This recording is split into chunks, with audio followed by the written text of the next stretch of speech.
আমন্ত্রণ জানাচ্ছি প্রিয় দর্শক এবং শ্রোতা যারা আছেন তাদের সবাইকে। আপনারা শুনছেন জীবন গল্প। প্রতিটি জীবন গল্পই আমাদেরকে কিছু না কিছু শেখায় নিজের জীবনকে সুন্দরভাবে চলার জন্যে। আমরা এই জীবনে চারপাশে যেসব ঘটনা ঘটে যাচ্ছে প্রত্যেকটা সময় মানুষের জীবনে, সেই ঘটনাগুলো থেকে আমরা শিখতে পারি। তো আজকের এই গল্পটা সব কিছু থেকে একটু ব্যতিক্রম। মেসেজের জায়গাটা আসলে কোথায় সেটা জানি না, তবে গল্পটা প্রচার করা উচিত, সেই জায়গাটা থেকেই আজকের এই গল্পটা প্রচার করছি। পুরো গল্পটাই শোনাতে চাই আপনাদেরকে এবং ধৈর্য ধরে শুনবেন আশা করছি।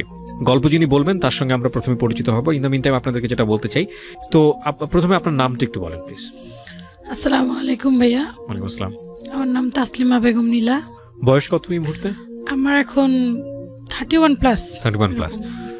তো মূলত গল্পটা আপনার, এবং গল্পের প্রেক্ষাপটে আপনার সঙ্গে আরো একজন আছেন, তাকে আমরা পরিচয় করাবো পরে যখন তার পার্টটা আসবে। তো তাসলিমা, আমরা শুরু করি একেবারে যেখান থেকে মনে আছে। জি, মনে আমার পুরোপুরি নাই, যেতটুকু আছে মেমোরিতে আমি অতটুকু বলার চেষ্টা করতেছি।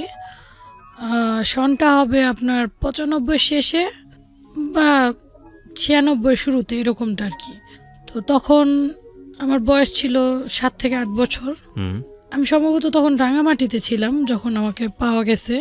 ওখানে আমি খেলতেছিলাম, আমার পুরোপুরি মনে নেই স্পষ্ট, আমি আগে বলে নিলাম যতটুকু মনে আছে। তো খেলতেছিলাম, আমার সাথে একটা মেয়ে ছিল, আমার থেকে একটু বড় মেয়ে একটা ছিল, ওর সাথে খেলতেছি। আমি লঞ্চে উঠছি, ওইটাও মনে আছে আমার। লঞ্চে উঠলাম, খেললাম। তো এক পর্যায়ে ওখানে বৃষ্টি হচ্ছিল, লঞ্চ ঘাটে আইসা নামলাম। তো কোথায় যাচ্ছি, কেন যাচ্ছি, কোথা থেকে আসছি, আমার কিছুটাই মনে নেই। মানে দুইজন ঘুরতেছি, আমরা কোথায় যাব কি করব বুঝতে পারতেছি না। তো এক পর্যায়ে আমার প্রচন্ড ক্ষুধা লাগে। লাগার পর ওকে আমি বলি, আমার তো খুব ক্ষুধা লাগছে, আমার অনেক ক্ষুধা লাগছে। এই মেয়েটা কে ছিল? এই মেয়েটা অ্যাকচুয়ালি কে ছিল আমার ওটা পুরোটা স্পষ্ট মনে নেই। আমার কোনো রিলেটিভ বা বোন বা প্রতিবেশী, আমার কিছুটাই ওরকম একটা, মানে আপনার জীবনের প্রথম মেমোরি, এটা প্রথম স্মৃতি। হ্যাঁ, এবং তখন বয়স খুবই অল্প, 7 থেকে 8 এর বেশি হবে না। আচ্ছা, বা 8ও হয়তো বা হবে না। তখন আমার শুধু এতটুকু স্মরণ থাকা অবস্থায় আমার সামনের একটা দাঁত পড়ছে। আচ্ছা, এরকম একটা অবস্থা। হ্যাঁ, আমার মেমোরিতে যেটা এখন কাটে, তখন আর কি এগুলা এত মেমোরিতে ঢোকায় না। তো যাই হোক, তো এক পর্যায়ে ও বললো কি তুই বস, আমি আসতেছি, দেখি খাবার পাই কিনা। তো এরকমটা বলেও আমাকে লঞ্চ ঘাটে যে একটা কমন রুম থাকে মহিলাদের বসার জন্য, যে ওরকম একটা রুমে আমি বসে ওর জন্য অপেক্ষা করতেছি। পুরো শরীর ভিজা আমার, আমি খালি পায়ে, আমার পায়ে স্যান্ডেল নাই, হাফ প্যান্ট আর একটা ফ্রক পরা আমি। তো বসে আছি, অনেকক্ষণ বসে কান্না করতেছি। আমি কান্না করতে করতে এক পর্যায়ে আমি ঘুমাই গেছি। কখন ঘুমাই গেছে বলতে পারি না, বিকাল হয়ে গেছে। তো দেখি ও আর আসতেছে না। তো আমি খুবই কান্না করতেছি, কোথায় যাব কি করবো, আমি কিছুই আসতেছে না মাথায়, যে কোথায়, মানে কাউকে চিনতেও পারতেছি না। তার ভিতর প্রচন্ড ক্ষুধা আমার। তো ওখানে দেখলাম এক পর্যায়ে কান্না করতেছি, একটা বৃদ্ধ মহিলা, ছোট একটা বাচ্চা আর একটা ইয়াং, মনে করেন একটা মানে হয়তো বা হবে 28-30 বছরের একটা মহিলা, মানে ইয়াং একটু, আর একটা বৃদ্ধ, ছোট একটা বাচ্চা। তো বৃদ্ধ মহিলাটা আমাকে জিজ্ঞেস করতেছে, তুমি কান্না করতেছো, কি হয়েছে তোমার? তো আমি বলতেছি এরকম এরকম, আমি যে কোত্থেকে আসছি আমি বুঝতে পারতেছি না, কই যাবো আমি জানি না। তবে হ্যাঁ, আমার একটু একটু মনে আছে, আমি যেখানে আসছিলাম ওইখানে মাইনি বাজার আছে, কালাগুজা গ্রাম আছে, গুচ্ছ শিবির আছে, কিন্তু এগুলা কি কি আমি জানি না, এগুলা বলছি। পরে বলতেছে তোর বাবার নাম কি? তো আমি বলতেছি বাবার নাম রহমত আলী নাইলে কেরামত আলী, কিন্তু ফরাজি আছে। আমি এতটুকু বুঝতে পারতেছি, আর কিছু জানি না, কান্না করতেছি। তো ওরা দুজন মহিলা, বৃদ্ধ মহিলা আর যুবতী মহিলাটা, দুজন কানে কানে একটু কিছু বললো আর কি, ওটা আমি শুনতে পাই নাই। তো কথা বলার পরে আমাকে বলতেছি আমাদের সাথে যাবি তুই? ওরা, আমি কিছু চিন্তা কিছুই করি না, আমি বলতেছি হ্যাঁ যাবো, আমার খুব ক্ষুধা লাগছে। তো ওনারা বলতেছে ভাত খাবি? পরে আমি বললাম হ্যাঁ। তো ওনারা কি করলো, যে কাউরে কিছু বলিস না, হ্যাঁ তুই আমাদেরকে চিনিস না বা কি, আমার খালা বলিস, ওনারে নানি বলিস। বৃদ্ধজনকে নানি বলতে বললো, ওনাকে খালা বলতে বললো। তো আমি বললাম আচ্ছা, না আমার অত কিছু মেমোরিতে না, আমি জানি খাবো, আমার ক্ষুধা লাগছে খুব। তো আমি ওনাদের সাথে গেলাম, যাওয়ার পর একটা হোটেলে নিয়ে গিয়ে আমাকে ডাল দিয়ে ভাত দেওয়া হইলো। আমি মানে এত ক্ষুধার্ত ছিলাম, এদিক ওদিক কোথাও তাকানোর সময় দিল, আমি সাথে সাথে খেয়ে ফেললাম, আমার এত ক্ষুধা। খাইলাম, খাওয়ার পর ওনারা বলতেছে আমাদের সাথে যাবি?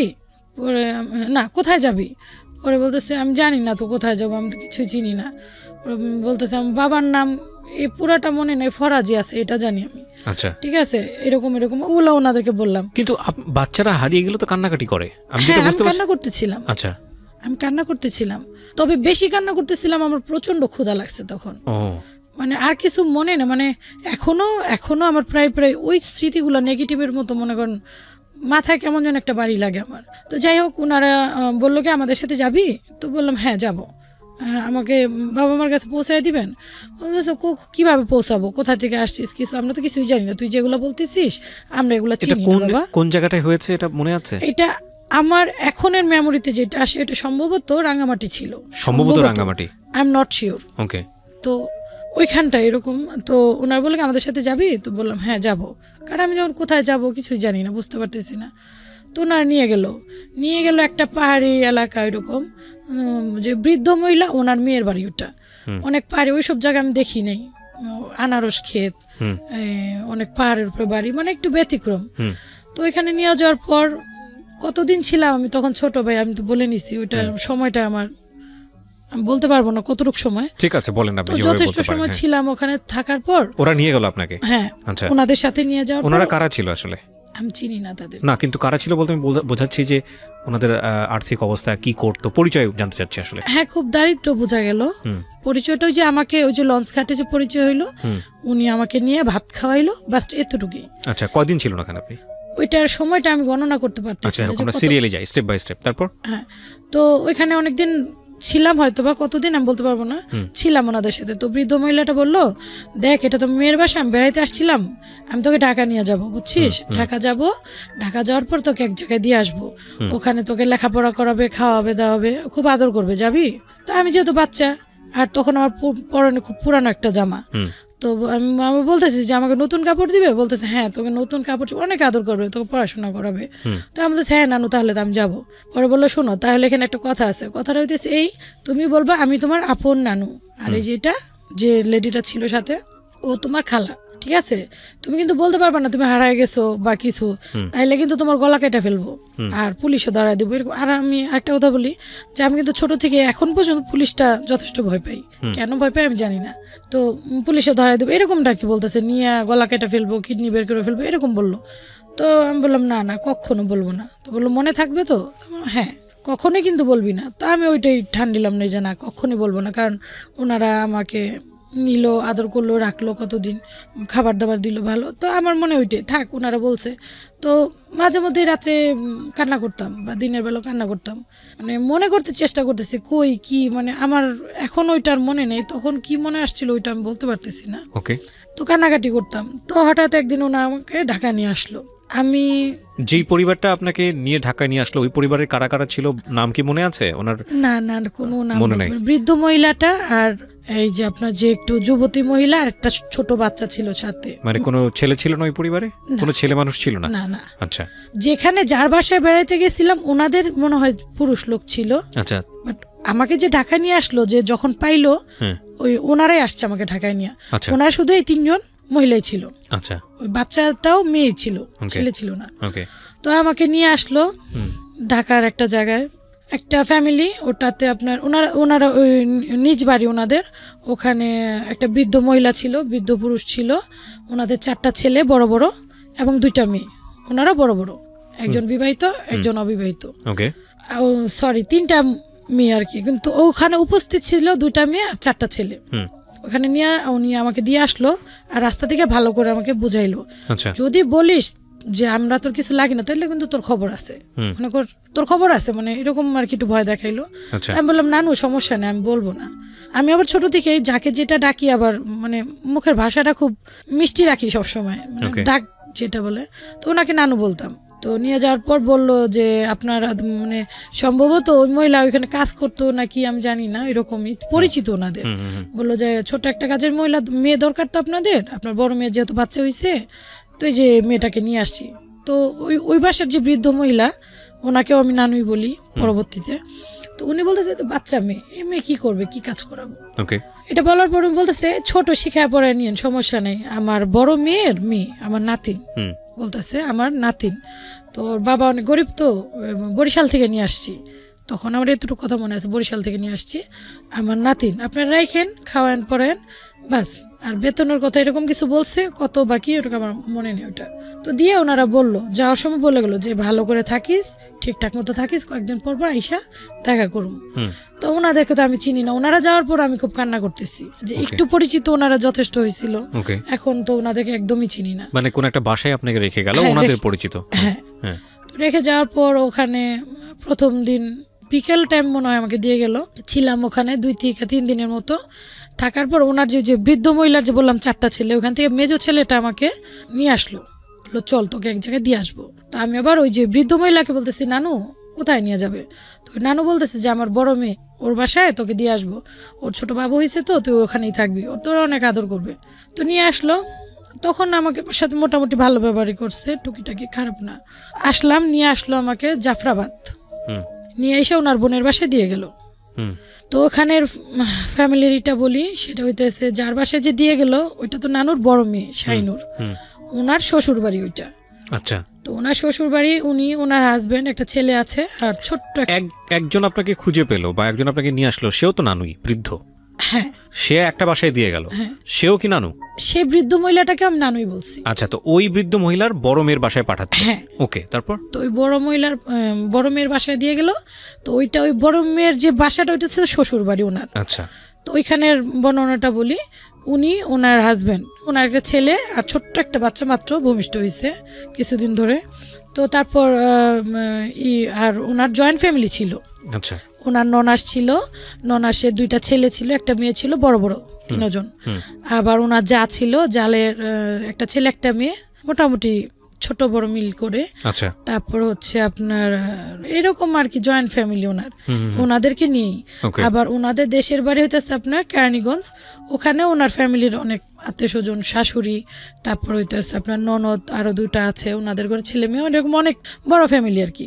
কিন্তু ঢাকাতে ওই যে আপনার এক ননাসের 3টা ছেলে মেয়ে আর এক যা ছিল, তখন দিয়ে গেল আমাকে। দিয়ে যাওয়ার পরে আমাকে বুঝাইলো, উনি বললো আমাকে খালাম্মা বলবি, ওনার হাজবেন্ডকে খালু বলবি, আচ্ছা, আর ওনার ননাসকে ফুপি বলবি, আর ওরাদেরকে মানে ভাইটাই বলতে। আচ্ছা, যাই হোক। তো প্রথম দিন যাওয়ার পরে কাজ দিল আর বললো যে ঠিকঠাক মতো চলবি, চুরি করবি না, মিথ্যা কথা বলবি না, যেভাবে কাজ তুমি করতে হবে। তার মানে বিষয়টা দাঁড়ালো এরকম যে আপনাকে ওখানে কাজের লোক হিসেবে রাখা হলো। তো মনে করেন প্রথম দিনই যথেষ্ট হার্ড উনি আচার ব্যবহারে। আমি যে ছোট, এরকমটা ওনাদের কিছু যায় আসে না ছোটতে। এই ঘর মোছো, ঘর ঝাড়ু দাও।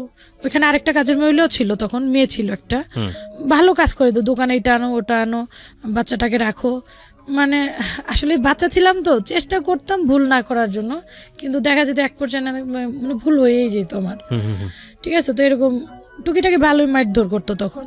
একদম ভোরবেলা উঠাইতো, একদম ভোরবেলা, যে উঠা, একদম বড় বাড়ি ছিল ওনাদের, পুরোটা ফ্ল্যাট ঝাড়ু দাও, মোছো।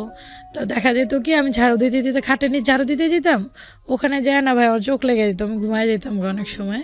তো খুঁজতে হয়তো বা না পাইলে দেখা যেত যে ঝাড়ু নিয়ে আমি ঘুমাইতাম, ওইটা দিয়েই মনে করেন বাইরে আমাকে ওখান থেকে বের করতো, এই তুই এখানে ঘুমাইছিস ভাই, মানে একটা খুব রাগ।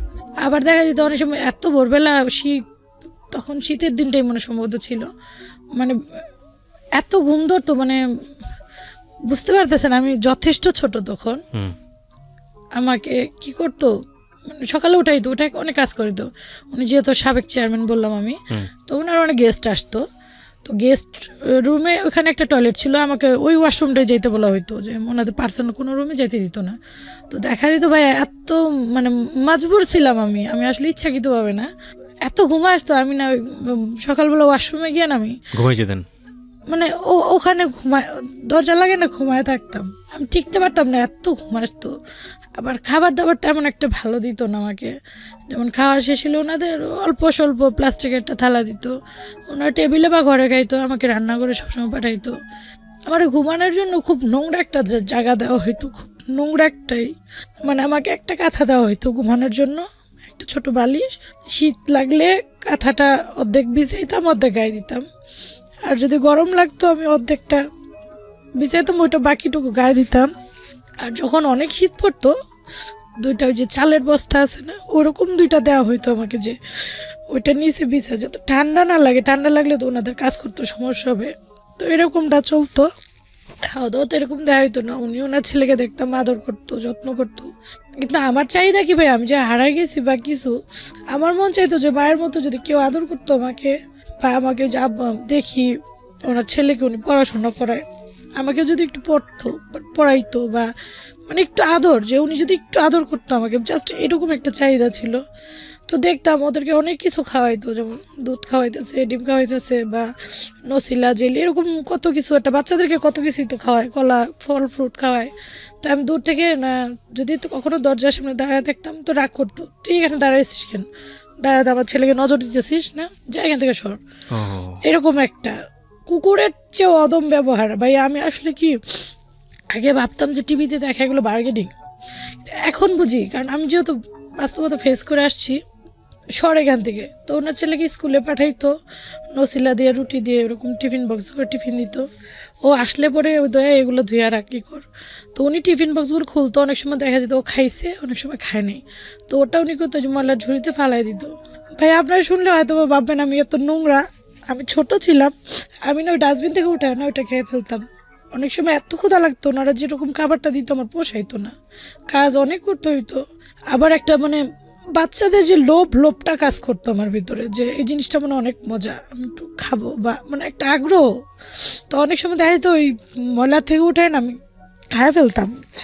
তো এরকম কাটে অনেক দিন, কাটার পর একদিন দুষ্টাইম করতে করতে ওনাদের একটা চেয়ার থাকে, চেয়ারটা না আমি ব্লেড হাতে ওটা না একটু কাইটা ফেলাই। কেটে যাওয়ার পর জানি না গরুকে কিভাবে পিটায়, তার থেকে অদম করে আমাকে পিটাইছে। পিটানোর পর যে মামা দিয়ে গেল ওনার ভাই আমাকে, ওনাকে বলল, তখন ওনাদের ডিজিটাল ফোন ছিল, ডিজিটাল ফোন দিয়ে ফোন দিল যে বেয়াদবটাকে নিয়ে যা, কোত্থেকে আনছিস, ঠিক আছে বেতন দিয়ে রাখবো, এরকমভাবে বলতেছে যে বেতন দিয়ে রাখবো, জ্বালাবে, এরকম শ্বশুরবাড়ি আমার ও চেয়ার কেটে ফেলছে, হ্যাঁ ওকে নিয়ে যা। তো মামা আসলো একদিন পর, এসে আমাকে নিয়ে গেল, নিয়ে ওনাদের বাসায় নিয়ে গেল, যেই বাসায় প্রথম দিল আমাকে, আচ্ছা ওনাদের বাসায় ফেরত নিয়ে গেল। নিয়ে যাওয়ার পর যে মা, যে বৃদ্ধ মহিলা, উনি আমাকে বকাঝকা করতেছে, বেতন দিয়ে রাখছি, ঠিক আছে এভাবে আকাম করস, হ্যাঁ এরকম একটা কাজ করলি, এরকম করস, মানে উনিও 2-4টা থাপ্পড় দিল, ঠিক আছে বেতন দিয়ে। বেতনটা কাকে দিত? জি বেতনটা কাকে দিত?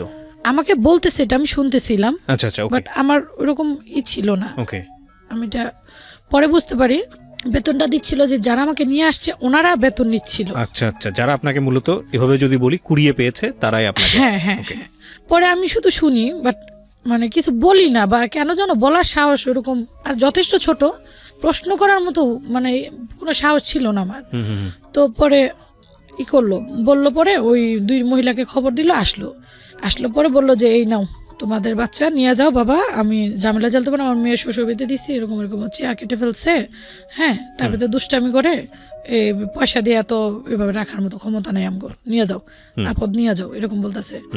তো বলতেছে ছোট মানুষ তো একটু শিখা টিকা নিলে হয়তো ঠিক হইব, এরকম বলতেছে। বৃদ্ধ মহিলাটা আসছে, তো ওই বৃদ্ধ মহিলা আমাকে ডাক দিল, ডাক দিয়ে নিয়ে আমাকে মানে সিঁড়ির যে একটা সিঁড়ি উঠলে যে সিঁড়ি কোট নিচে থাকে না এরকম, ওই জায়গাটা নিয়ে আমাকে বলতেছে ওনাদের বাসায় গলা টিপ দিচ্ছে একটা, তোরে যে বললাম তুই ঠিক মতো চলবি, ঠিকঠাক মতো করবি, হ্যাঁ তুই এরকম করতেছস কি, তোর কিন্তু খবর আছে বুঝছস, নিয়ে আসে না এর বুড়ি বাইর করে ফেললাম, এরকম আর কি কথা বলতেছে, যে চাকু মেরে বুড়ি বাইর করে ফেললাম, খুর দিয়া গলা কেটে ফেললাম, এরকম বলতেছে। তো ঠিক মতো থাক, আমি তো তোর আমার সাথে নিয়ে যেতে পারবো না, ঠিক আছে আমি নিজেই তো নুন আনতে পান্তা ফুরায়, এখানে থাকবি খাবি, ভালো বুঝিয়ে দিছি, তোর ভালো লাগে না, এরকম আর কি বকাঝকা করতেছে আমাকে। তো আমি আবার করতেছি নানু ভুল হয়ে গেছে, আর করুম না, ঠিক আছে ঠিকঠাক মতো থাকবি, আমি বুঝাই দিয়া যাবো অন্তরে। পরে বলছি ঠিক আছে নানু। পরে ওনার সাথে কথাটা তো বললো, উনি আবার কিছু টাকা দিল, কত দিল আমি বলতে পারি না, কিছু টাকা দিল এরকম মুঠি করে অনেকগুলো, তো এই যে ওর বেতন নিয়ে যাও ওকে। তো তখন কি 5 কি 6 মাসই হয়েছে কি না, আমার আইডিয়া নেই কতদিন ছিলাম। পরে আর নিল না, আমাকে দিয়ে গেল, বুঝা টুজা দিয়ে গেল যে আর করবে না এরকম। তো দিয়ে যাওয়ার পর আবার নিয়ে গেলো আমাকে, আবার নিয়ে যাওয়ার পর মনে করেন এরকম চলতে থাকার পর আপনার হঠাৎ ওনাদের একটা গ্রামের বাসা আছে, আমি বললাম যে কেরানীগঞ্জ, তো ওখানে ওনার শাশুড়ি, ছোট ননদের ছেলে মেয়ে, হাজব্যান্ড, ওনারা থাকে, মানে ওনার হাজব্যান্ড ঘর জমায় আর কি ছোট ননদের। তো ওখানে ওনারা বছরে কয়েকবার বেড়াইতে আসে, তো ওখানে আসবে বেড়াইতে সবাই যেহেতু আসবে, তো আমাকেও নিয়ে আসলাম। তো গ্রাম অঞ্চল দেখা তো আমার কাছে খুবই ভালো লাগতেছে, আমি এতদিন বন্দি ছিলাম, একটু বের হই, খেলি, ঠিক আছে ঘুরি ফিরি, কাজ টাজ করি, সবটাই করি। তো ওখানে আসছি পরে মোটামুটি ওনাদের সব কাজই করে আমাকে দিয়ে। ওই বাড়িটা অনেক বড় ছিল, তা আমার কাছে খুবই ভালো লাগতো। ওনাকে আবার দাদু বলতাম আমি, বৃদ্ধ ছিল, যথেষ্ট আদর করতো। একটা কথা বলে রাখি ভাইয়া, ছোট থেকে এ পর্যন্ত আমি সবসময় এ পর্যন্ত এখনো বৃদ্ধ মহিলাদেরকে বা বৃদ্ধ পুরুষদেরকে খুব পছন্দ করি। আমি বৃদ্ধদের সাথে আমার জমে ভালো। ওকে। তো এরকম আসলাম, বেড়াইতে নিয়ে আসলো। ছোট ননদের একটা মেয়ে ছিল আমার সমবয়সী বা সামথিং একটু বড় হবে। তো ওর সাথে খেলতে খেলতে আমি পেয়ারা গাছে উঠছি। পেয়ারা গাছে ওঠার পর সন্ধ্যাবেলা এক পর্যায়ে আমি পেয়ারা গাছের থেকে উপ্ত হয়ে পড়ে যাই। ওকে। পড়ে যাওয়ার পর আমার বাম পায়ে খুব আঘাত লাগে। তো ভয় আর কিছু আমি বলি না। তো রাত্র হয়, আস্তে আস্তে ব্যথা বাড়ে। তো আমাকে তো খাটে বা কোথাও এরকম মানে বিছানায় কোনো শোয়ার কোনো সিস্টেম নাই। তো তখন দিনটা গরম দিন ছিল সামথিং। তো আমাকে কি করলো, ওই পাকাতে শুইতে দিল, শুধু জাস্ট একটা ছোট মোটো বালিশের মতো দিল, একটা পাটি দিল। তো দাদু যে ঘরটা ঘুমায় ওনার রুমটা পাকাতে শুইতে দিচ্ছে। আমি শুইছি, এখন রাত্র হয়ে গেছে, সব ঘুম, বাট আমি তো এখন ব্যথায় খুব যন্ত্রণায় মনে করেন টিকতে পারতেছি না, কান্নাকাটি করতেছি, আওয়াজ ছাড়া কান্না করতেছি, কারণ আমি তো জানি আমার গলাতে আওয়াজ বের হইলে আমার আওয়াজ বন্ধ করে ফেলবো। আমার শরীরে অনেক দাগ আছে, স্পট আছে। ওনার যে মায়ের আঘাত, পিঠে এখনো বেলুন, ওই যে যেদিক দিয়ে আমরা রুটি বেলি এভাবে দইরা যে ধরার যে জায়গাটা, ওইটাতে প্রচন্ড বাড়ি যে দিচ্ছে, বাড়ির চোটে ওই জায়গাটা ভেঙে আমার পিঠে এভাবে মনে করেন এভাবে ঢুকে গেছে। এত বড় একটা দাগ এখন আমার পিঠে আছে, বা আমার চেহারা দেখেন অনেক দাগ আছে, কিছু খামসির যত দাগ, মানে প্রচন্ড উনি টর্চার করতো। এগুলো আমরা বিশ্বাস করি, কারণ এখন তো কিছু কিছু কেস বের হয়, আমরা সোশ্যাল মিডিয়াতে দেখি, পত্রপত্রিকায় দেখি, এবং যারা এই ধরনের কাজগুলো করেন আল্লাহ তাদেরকে হেদায়েত করুক, মানে আর কিছু বলার নাই। খুব ভয়ঙ্কর আসলে। বলেন। তো তারপর খুবই যন্ত্রণা হইতেছে। তো দাদু এক পর্যায়ে জাগার পর বলতেছে, কি তুই কান্না করতেছিস কে? ওরা দাদু, আমি তো ওইরকম পেয়ারা গাছে পড়ে গেছি, পা তো খুব ব্যথা করতেছে। তো দাদু দেখা বলতেছে, মস্কায় গেছে মনে হয়, ঘুমা, চুপচাপ ঘুমা, না তোর মা হলে আবার চিল্লাইব। মানে পরে ঘুমাইলাম, সকালবেলা পাটা অনেক ফুলে গেছে। তো চেয়ারম্যান যে উনি দেখে গেছে, কিরে পিচ্ছির পাটা কি হয়েছে? তো এরপর যে এইভাবে আমাকে ঘর ঝাড়ু দিতে বলতেছে, আমি ঝাড়ু দিতেছি, থালাবাটি ধুইতে করতেছে, চাপকল থেকে পানি আনতে বলতেছে, ন্যাংরা করতেছে আর কি, কিন্তু পাটা ফুলে গেছে প্রচন্ড। তো এইভাবে হাঁটতে দেখে আমাকে বলতেছে যে, কিরে তুই এভাবে হাঁটতেছিস কেন? তো ওনাকে বললাম, আমি না পেয়ারা গাছতে পড়ে গেছি এরকম। তো উনি পাটা নাড়া দিছে, পরে আমি খুব জোরে চিল্লান দিছি, ব্যথা পাইতেছি। বলার পরে উনি বলতেছে, ভাঙ্গা টেঙ্গা গেল কিনা, ওনার নোংরা ভাষা ব্যবহার করতেছে, কই থেকে আইসে, জঙ্গল মঙ্গল, ঠিক আছে, এগুলো নিয়ে যত ঝামেলা। তো বলতেছে, পাটা যেহেতু ফুলে গেছে, ওর একটু ডাক্তারখানে নিয়ে দেখাইলে কেমন হয়? পরে করতেছে, বেতন দিয়ে রাখবো, আবার ডাক্তার দেখো, মানে একটু ওনার ইচ্ছুক না উনি টাকা ভাঙার জন্য। তো ওনাদের প্রতিবেশী একজন ছিল, ওনাকে দেখাইলো পাটা কি হইলো। তো উনি দেখে বলতেছে, পাটা তো ভেঙে গেছে। ধৈর্য দেখে, মানে আপনার ক্যামেরা আসবে কিনা আমি জানি না, এই জায়গাটা আমার পুরো ভাঙা, এই জায়গাটা আমি এখন সোজা করে হাঁটতে পারি না, আমি বাঁকা করে হাঁটি অনেকটা, বাম পাটা এই যে দেখেন বাঁকা, আমি দেখতে পাচ্ছি। তো পরে বললো ভেঙে গেছে। তো কি করতে হবে, এটা বাইদা দিই আমি, ওই যে চটা না কি জানে বলে, লাঠির মতো দিয়ে ভিতরে দিয়ে বাইদা দিল। বাইদা দেওয়ার পরে ব্যথা তো কমে না, তো ওনার নাপাটা পাইনা দিল, নাপা খাইলাম, ডাক্তারখানায় আর নেয়নি। আর ওই ব্যান্ডেজ অবস্থায় দেখা যেতেছে আমাকে দোকানে পাঠাইতেছে, বা এই কল থেকে একটু পানি নিয়ে আয়, এই বিকালবেলা ঘরটি ঝাড়ু দে, টুকিটাকি চলতেছে, করতে করতে দেখা যেতেছে ব্যান্ডেজটা যখন খুলছে, দেখতেছে ওনারা পাটা যে হাড্ডিটা, যে এই যে হাড্ডিটা সোজা হয়ে বসে নেই, বাঁকা হয়ে রয়েছে, উঁচা হয়ে আছে। আমি এখনো বেশিক্ষণ হাঁটতে পারি না। তো ওনার দেখার পরও কোনো অ্যাকশন নিল না, কিছুই করলো না, ভেবে রইল। তো এক পর্যায়ে আমি ঠিক হয়ে গেলাম, কিন্তু অনেক কষ্ট হয়েছে। আমি যেরকম সহজভাবে বলতেছি, আসলে ওই সময়টা এত সহজভাবে কাটেনি, অতটা সহজ ছিল না, অনেক কষ্ট হয়েছে আমার। পরে গেল, ওইভাবে গেল, এখান থেকে ঢাকা ফেরত আসলো। আসার পর ওনারা বাসা চেঞ্জ করলো, চেঞ্জ করে নতুন একটা বাড়িতে গেল, ওনারা ভাড়া থাকতো তখন। তো এরকম দুষ্টামি করি, আবার তখন দুষ্টামি করি, তো বাচ্চা তো বুঝেন, তো একটু দুষ্টামি করলে দেখা যায় মারধর ভালোই দিত আমাকে। তো একদিন ওই যে আপনার আগে অলিম্পিক কলম পাওয়া যেত, অলিম্পিক কলম দিয়ে লেখা হইতো, তো ওই কলম খালি পাইলে আমি ওগুলো টোকায় সংরক্ষণ করতাম। আবার যে কোকের ছোট ছোট মুখা, আমার খেলাটা খুব পছন্দনীয়, মানে একটু খুব দুষ্ট, বেশি দুষ্ট, নিজের বেশি ভালো বললে ওইটা হবে না, যেটা সত্য সেটাই বলতে হবে, যথেষ্ট দুষ্ট ছিলাম। তো এরকম সংরক্ষণ করে ওই যে আপনার কলম দেখা যেত আগুনে পুড়ে, ওটা দিয়ে ফু দিলে বেলুনের মতো বের হইতো, ওগুলো করতাম। তো একদিন এরকম বিকালবেলা সবাই ঘুম, তো আমি কাজ দিচ্ছে, আমাকে চাল বাঁচতে দিত, সবাই ঘুমাইতো বাট আমাকে ঘুমাইতে দিত না, আমাকে একটা না একটা কাজে ব্যস্তই রাখতো। যখন ওনারা ঘুমাইতে যেত আমাকে অনেকগুলো চাল দিয়ে যেত, যেগুলো সব বাইসা পরিষ্কার করে রাখবি। এখন আমরা চাল বাইসা খাই না, কিন্তু আগে কিন্তু চাল বাইসা খাইতে হতো। তো আমি ওইটাই রেখা ওই আপনার করতেছিলাম, ওই রকম বেলুন দিয়ে বানাইতেছিলাম। তখন আমি একটা স্যান্ডো গেঞ্জি পরা, একটা হাফ প্যান্ট পরা শুধু। একটা কথা বলে রাখি, আমি ছোট থেকে অনেক ফর্সা ছিলাম, এখন কালো হয়ে গেছি। আর আমার ঠান্ডার সমস্যা সবসময় থাকে, ওনারা কোনো চিকিৎসা করতো না। দেখা যেত আমার এই 2টা জায়গা অলওয়েজ লাল হয়ে থাকতো, ময়লা বের হয়ে। আর ঠোঁটগুলা ফাইটে একদম, মানে যে কেউ দেখলে ভাবতো যে মানে ও বুঝে 24 ঘন্টা লিপস্টিক দিয়ে রাখে, আসলে কিন্তু এরকমই ছিলাম। তো পরে উনি কি করলো, আইসা দেখছে আমি এগুলো করতেছি, সে আমার হাত থেকে কলমটা নিয়ে আমাকে বলতেছে তাকে চেহারায় লাগা দেবো, এটা বলে সে আমার হাতের নিচে মানে বগলের নিচে ওইটা দিয়ে লাগাই দিল গরম। সাথে সাথে ওনার ওই কলমের সাথে সাথে আমার চামড়া সহ ওইটা এসে পড়লো। আমি যন্ত্রণায় না জোরে চিৎকার দিতে পারতেছি না কান্না করতে পারতেছি, কারণ যদি কোনো আওয়াজ করি আমাকে মাইরা ফেলবে। আমি যন্ত্রণা ছটফট করতেছি, আমার লাল গোস্ত বের হয়ে গেছে এখান দিয়ে, আমি টিকতে পারতেছিলাম না। পরে বাথরুমে যাইলাম, যাই একটু পানি দিলাম, আমি যন্ত্রণায় টিকতে পারতেছিলাম না ভাইয়া। তো উনি এরকমটা করলো। তারপর তো মনে করেন আমার চুল ফ্রি ছিল, আমার চুল ধরে খুবই আঘাত করতো, এইখানে চুলগুলো ধরে এভাবে, মানে উনি যে কি করতো, ওনাকে আল্লাহ পাক হেদায়েত করুক, মারলো এইভাবে হাতের নিচেই করলো। পা টানে খোঁড়ায় খোঁড়ায় হাঁটি, আমি ঠিক মতো হাঁটতে পারি না। তো চেয়ারম্যান কয়েকবার বলছে যে পাটা খোঁড়ায় খোঁড়ায় হাঁটে, ওকে কি একটু ডাক্তার দেখানো দরকার।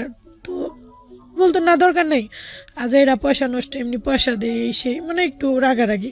তো এর ভিতরে আবার আমার শরীরে পক্স উঠছে, শরীরে পুরা শরীর, আমি একটু আগে বলছি ভাইয়া যে যথেষ্ট ফর্সা ছিলাম, পুরা শরীর আমার লাল হয়ে গেছে পক্স দিয়ে, মুখ টুক জিহ্বা চোখের মনি হাতের তালু সব। এই অবস্থায় উনি আমাকে দিয়ে কাজ করে দিতেছে। তো শরীরে খুব জ্বালা পোড়া হইতো, শুধু একটা ছোট্ট একটা শর্ট একটা হাফ প্যান্ট পরে কাজ করতাম। কাজ করতেছি কিন্তু আমার হাতের তালুগুলা তো মনে করেন পক্স দিয়ে ভরে গেছে। তো গরু মাংস রান্না করছে, এত বড় একটা কাচের বাটি তেল দিয়ে ভরা, আমাকে বলতেছে এটা রান্না করে রেখাইতে গেছে, আমার হাতে থেকে এটা পক্সের ওগুলাতে একটু ঝোলগুলা লাগছে, জ্বলে উঠছে, মানে আমিও বুঝতে পারিনি, স্লিপ কেটে পড়ে গেল, বাটিটা ভেঙে গেল। ভেঙে যাওয়ার পর মনে করেন বাটিটা ভাঙছে, মানে এটা মনে হয় যেন আমি যেন মানে একটা বিল্ডিং ভাঙলেও মনে হয় এরকম না, এটা মানে কেউ মারবে কিনা আমি জানি না। তো যথেষ্ট পরিমাণ মারধর হলো এই পক্সের শরীরের উপরে। হ্যাঁ, ওগুলা ফাইটা দেখা গেছে রক্ত বের হয়ে গেছে, পক্সগুলো ফাইটা রক্ত বের হয়ে গেছে আমার। বাট ওনার কোনো মায়া হইতেছে না, উনি মারতে আছে আমাকে। This is very unfortunate cause তারপর আজকে হয়তো এই গল্পটা অনেকের অন্তর কাঁদাবে, এবং এমন কোনো মানুষ আছেন যিনি হয়তো বাসায় এরকম বাচ্চাদের রেখে অত্যাচার করেন, তারও হয়তো অন্তরে লাগবে। বাট ম্যাক্সিমাম ক্ষেত্রেই এই ধরনের ঘটনা ঘটে মূলত একটা কারণে, সেটা হলো কোনো একটা বাচ্চাকে যখন রাখা হয় তখন ধরে নেওয়া হয় ওকে যে তুমি পয়সা দিচ্ছি, ওকে যা বলবো ও তাই শুনবে। আমরা ভুলে যাই ও একটা মানুষ, ওর নিজস্ব চাহিদা আছে, ও মেশিন না, ওর একটা বয়স আছে, এবং এই বয়সে 8-10টা বাচ্চার মতো ওর মনের মধ্যেও দুষ্টুমি করতে ইচ্ছা করে, ওরও নিজস্ব চাহিদা আছে। কিন্তু আমরা মনে করি আমাদের জায়গা থেকে পয়সা দিচ্ছি, ওকে দানবের মতো কাজ করতে হবে, ওকে যন্ত্রের মতো কাজ করতে হবে। এবং যখনই এটার ব্যত্যয় ঘটে, এটা যে কী পাশবিক অবস্থায় রূপ নেয় সেটা আপনারা যারা পত্রপত্রিকাতে চোখ রাখেন, সোশ্যাল মিডিয়াতে যারা দেখেন, মাঝে মাঝে এরকম ভিডিও বের হয় যে গৃহকর্মী বের হয়েছে বাসা থেকে, তাকে চেনা যাচ্ছে না, এটা কি মানুষ না অন্য কিছু, শরীরের এমন কোনো জায়গা নাই সেখানে স্পট নাই। এবং আশ্চর্যজনকভাবে হলেও সত্য যে এই যে যারা অত্যাচার করে তারা কারা জানেন? তাদের মধ্যে কেউ আছে বিশ্ববিদ্যালয় পড়ুয়া, তাদের মধ্যে কেউ আছে জাতীয় ফিগার, ন্যাশনাল ফিগার, তাদের মধ্যে কেউ আছে মানে যাকে যিনি অনেক মানে চিন্তাই করা যায় না সেই রকম ধরনের মানুষ। বললাম বাটি ভাঙার পর খুব মারধর করলো, মারধর করার পরে চেয়ারম্যান আসলো, আসার পর শব্দ শুই না যে কি হয়েছে, বাচ্চাটাকে এভাবে মারতেছো কেন, দেখো না বাটিটা ভেঙে ফেলছে, নতুন বাটিটা। তো চেয়ারম্যান খুব রাগ হয়ে ওনাকে হালকা করে একটা চড় মারে, যে মেয়েটা ওয়াইফকে চড় মারে, যে তুমি কি মানুষ, তুমি এভাবে কেন বাচ্চাটাকে মারতেছো, দেখতেছো ওর শরীরে রক্ত বের হইতেছে, ওর পক্স হয়েছে, অসুস্থ, ওর প্রচণ্ড জ্বর শরীরে তখন, তো তুমি এই অবস্থা কিভাবে মারতে পারলা, তুমি দিলা কেন, ওর হাতে তো পক্স দিয়ে ভরা, তুমি ও বাচ্চাটা বাটিটা নিবে কোথায়, এরকম বলে একটা হালকা করে চড় মারলো। পরে তো উনি খুব রাগ হইলো যে তোর জন্য আমি মার খেলাম না, তোর তো এই বাসায় আর জায়গায় হবে না, এরকমটা বললা ওনার মাকে মানে ওই যে বাসা প্রথমে দিয়ে গেছিল বৃদ্ধ নানুকে ফোন দিল, ডিজিটাল ফোন ছিল ওনাদের, ফোন দিয়ে বলতেছে মা এরকম এরকম এই বাদরটাকে নিয়ে যাও, ঠিক আছে, এই বাদরটা অনেক জ্বালায়, খুব দুষ্টামি করে, ঠিক আছে, বেতন দিয়ে টাকা দিয়ে কি রাখ, দরকার নেই, এটা ঝামেলা। তো বললো কি তো এক কাজ কর, ওকে নিয়ে তুই আইসা পর, জামাই যখন তুই গায়ে হাত তুলছে বা কিছু, আয় তুই 2 দিন থেকে যা, ভালো লাগবে। বাবার বাড়িতে চলে গেল। তখন আমাকে নিয়ে গেল ওখানে, নিয়ে যাওয়ার পর নানু 2-4টা চড় মারলো আমাকে, যে তোর জন্য আমার মেয়ে মার খাইলো, তোরা দিছিলাম ভালো বুঝে মাসে মাসে টাকা দেই, হ্যাঁ তোরে রাখতেছি। তো তখনও আমি প্রশ্ন করি না যে কাকে টাকা দেন বা কি, এরকমটা মানে ওইরকম সেন্সটা ছিল না বা সাহসটাও ছিল না আমার। তো আমি মুখ বুঝে চুপচাপ সহ্য করতেছি। তো পরে বললো দাঁড়া, তোর নানি আর তোর খালা আইসা নিক, পরে বিদায়ও তুই, ঝামেলা দরকার নেই আমাদের, টাকা দিয়া পয়সা রাখবো, এরকম এরকম অনেক কিছু বলতেছে আর কি, বকাঝকা দিল। তো ওনার যে 2টা মেয়ে, আরও 2টা মেয়ে ছিল, ওনারাও 2জন 2-4টা করে চড় মারলো আমাকে, ফাজিল তোর জন্য আমার বোন মার খাইব, হ্যাঁ তোর এর জন্য দিছিলাম, মানে এই সেই ফকিরনি মকিরনি এরকম অনেক বকাবকি করলো আর কি। তো বকা দেওয়ার পর আমি একটু কান্নাকাটি করলাম, কান্নাকাটি করার পর নিস্তব্ধ হয়ে আছি। তুই কি সাহেবের বাচ্চা, বসে থাকবি, জমিদারের মেয়ে তুই, শিল্পপতির কন্যা, এরকম আর কি ওনাদের মুখের ভাষা এরকম ছিল। বসে রেছিস, কাজ কর, কাজ করে খাইতে দেবো। তখন আমার শরীরে খুব জ্বর ছিল, তো ওনাদের কিছু যায় আসে না, জ্বর টর কিছুতে যায় আসে না। আমার চুলগুলো তখন এতটুকু ছিল, নানু বলতেছে এই ছেড়ে এই চুল বান, তো চুল থেকে উকুন পড়বো, আমার খাবার দাবার লাড়বি ছাড়বি উকুন পড়বো, চুল বান। তো ওনাকে আমি বলতেছি নানু আমি চুল বাঁধবো কি দিয়ে, আমার তো কোনো রাবাট নেই, আমার তো কোনো রাবাট কেউ কিনা দেয় না, আমি কীভাবে চুল বাঁধব। এটা বলার সাথে সাথে উনি আমাকে, ভাইয়া যদি বিশ্বাস করেন, উপরওয়ালা সাক্ষী, উনি আমাকে আমিও দাঁড়ানো ছিলাম, উনিও দাঁড়ানো ছিল, তো এমন জোরে একটা লাথি মারলো, মনে করেন আমি মনে হয় 1 থেকে 1.5 হাত দূরে গিয়ে পড়লাম। তো আর ছোটোবেলায় আমি যথেষ্ট শুকনা ছিলাম, পরে গিয়ে মনে করেন ব্যথা, তো ব্যথা, তার ভিতরে জ্বর, উনি লাথি মেয়েরা আবার সামনে গিয়ে মনে করেন এলোপাতালে যে পিষানো যেটাকে বলে মুড়া দিয়ে, এইভাবে উনি আমাকে মারতেছে। তুই জমিদার হয়ে গেছিস, তোর জন্য আমার মেয়ে মার খাইছে, তোর টাকা দিয়ে রাখছি, ঠিক আছে, তোমার রাবাট কিনা দিমু, তুমি তো অনেক জমিদার, মানে এরকম অনেক কিছু বললা টুলা। পরে সিঁড়ির নিচে কার্পেট ছিল, আমাকে দেখাইতেছে ওই যে সুতা ঝুলতেছে, ওইখান থেকে একটা সুতা বাইর করে টান দিয়া চুল বাইন্দা কাম কর। তো মনে করেন ভাইয়া কি যে বলবো, হাসবো না কাঁদবো, কান্না করতে করতে ক্লান্ত হয়ে গেছি, অনেক কান্না করছি জীবনে। তো এইভাবে আমার দিনগুলা কাটলো। পরে ওই মহিলারা 2-3 দিন চলে গেল, আসতেছে না, যারা আমাকে দিয়ে গেল। তো এরকম একটা সুন্দর কথা, হঠাৎ আম্মু ওরা সবাই ওনার চাচিদের ঘরে গিয়ে গল্প করতেছে, এক বিল্ডিংই, মানে 2টা ইউনিট, এক ইউনিটে ওনার চাচিরা থাকে, এক ইউনিটে যে মুরব্বী শাহিনুরের মা বাবা ভাই বোন থাকে। তো ওনাদের ঘরে সবাই আড্ডা মারতেছে, আর বাচ্চাগুলো কিনে আমি খেলা করতেছি, সন্ধ্যাবেলা ওদের কিনে দৌড়াদৌড়ি খেলতেছি, বরফ পানি এরকম খেলতেছি ফ্ল্যাটের ভিতরে। তো লুকোচুরি যখন খেলতেছি, এক পর্যায়ে আমি রান্নাঘরে গিয়ে লুকাইছি। তো যেমন বোনটা ছোট, যে চেয়ারম্যানের যে মেয়েটা হয়েছে ছোট, ওই মেয়েটা টুকি টুকি তখন হাঁটতে পারে। তো ও আমাকে খুঁজতে গেছে, আমি দরজার পিছন পলাইছি, পরে ও মানে আমাকে দেখবে বলে আমি জোরে দরজা ধাক্কা দিয়ে ফেলছি, যেতে না দেখে। ওকে গিয়ে দরজার ধাক্কাটা লেগেছে? না ওর লাগে নাই, দরজা ধাক্কা দেওয়ার কারণে দরজার পিছনে একটা পাটা ছিল, ওইটা পরে 2 টুকরা হয়ে গেছে। আচ্ছা, পাটা, হ্যাঁ, ওর শরীরে কিছু হয়নি। তো এইটা হওয়ার পর তো মনে করেন মানে আমি তো মানে কি বলবো, মানে মনে হইতেছে যে মাটি যদি 2 ভাগ হইতো, আমি মানে ভিতরে ঢুকে যেতাম ভয়। আমার তো শেষ, আজকে আমার তো খবর আছে। তো ভয়ে আমি যে কি করব, মানে টেনশন এত, মানে আমি কিছু বুঝতে পারতেছি না। তখন কিছু না পাইরা নানু ঘরে আসছে, পরেই সাথে সাথে আমি নানুর পায়ে জড়ায় দইরা কান্না করতেছি, নানু আমার মাইরেন না, নানু ভুলে গেছে, নানু আমি এরকম করবো না, নানু আমার বাবা মা নাই, কেউ না, আমাকে মাইরেন না নানু। তো এরকমটা বলতেছি, নানু বলতেছে এই ছেড়ি ফাইজলামি করস, নাটক করস, তোর বাপ মা সব আছে, তুই আমার জিনিস নষ্ট করে তোর তো আজকে শেষই করে ফেলাম, এরকম। কিন্তু মারে নাই, তখন বলতেছে শুধু মারবে। তো এরপরেই ওনার মেয়ে আসছে, কি হয়েছে মা চিল্লাইতেছ ওকে? তখন খালাম্মা বলতাম ওনাকে, খালাম্মা মাইরে না, আমি ইচ্ছা করে করি নাই, নাবিলা গেছে এরকম, নাবিলা আমাকে দেখবো পলাইতে গেছি, এরকম পড়ে গেছে, খালাম্মা মাইরেন না, আমার বাবা নাই, মানে এরকমটা আর কি বলতেছে একতি মিনতি। তো উনি আবার নোটিস করলো কথাটা, কি তোর বাপ মা নাই মানে, তোর নানি যে প্রতি মাসে এসে সে টাকা নিয়ে যায়, তোর খালা আসে, ওরা কে তাইলে? পরে আমি ওনাকে ডিটেলসটা বললাম, ভয়ে, শুধু ভয়ে, মায়ের খাওয়ার ভয়ে ওনাকে আমি বলে দিলাম যে আসলে ওনার আমার কেউই না, এরকম এরকম ওনার আমাকে করে পাইছে। তো সবার ছোট বোনটা, উনি তখন ইউনিভার্সিটিতে পড়ে, উনি বলতেছে যে 3rd ক্লাস ফালতু ছেড়ি ফকিন্নির বাচ্চা, এরকম বলতেছে। এতদিন ধরে যে ওনাদেরকে আমরা টাকা দিয়ে আসতেছি, তুই বলবি না আমাদেরকে, বলস না, দেখে দেখতো প্রতি মাসে কতগুলো টাকা দিস ওনাকে, এখন তো তোরা পিটাইতে মন চাইতেছে, তুই এখন বলতেছস আকাম করে, এখন বলতেছে, এরকম আর কি বকাঝকা করতেছে। ছেলের বাপ মা বলে নাই, যাই হোক ভালোই হয়েছে, একবারে রেখে দিমনি। তা আমাকে বললো যে ওনারা আসলে তুই সামনাসামনি বলতে পারবি তো? তাই বলতেছি হ্যাঁ বলতে পারবো। তো এরকম 3-4 দিন যাওয়ার পর ওই মহিলারা আসলো, আসার পর ওনারা আসছে, পরে বলতেছে কি হয়েছে, কি করছে ও, আমার নাতিনটা কি করছে, দুষ্টামি করছে, আবার নিয়ে আসছেন এরকম। তো ওনারা কিছুই বলতেছে না, চুপচাপ থেকে একটু পর উনি বলতেছে যে তোমরা মানুষের কই থেকে এই ছেড়ি লয়ে আইসো, এই ছেড়িরে কিডন্যাপ করে লয়ে আইসো না চুরি করে লয়ে আইসো, তোম করে পুলিশে দেবো, মামলা করুম, আবার প্রতি মাসে আমগো থেকে টাকা নিতেছো ছেড়ির লিগা, হ্যাঁ ফাইলাম করো, এরকম বকাঝকা করতেছে, পুলিশে দেবো। পরে করতেছে না আমরা তো পাইছি, হয়তো আইতে চাইছে লিগা ওরে নিয়ে আইসি, আমরা তো ইচ্ছা করে আনি না, ওইটা আইতে চাইছে, ঠিক আছে। তো আমাকে চোখ ঘুরাইতেছে আবার একটু, মানে ওনাদের চোখের আড়ালে আমি তো তাকাই রয়েছি, মানে তোর খবর আছে তুই বললি কেন, এরকম একটা ভাব আর কি ওনাদের ফেজের যে ভাবটা। তো আমি ওনাদের তাকাই আবার ভয়ের পিছনে, মানে ওনাদের সামনে যেতেছি না, একটু দূরত্ব বজায় রাখছি, দাঁড়ায় রয়েছি।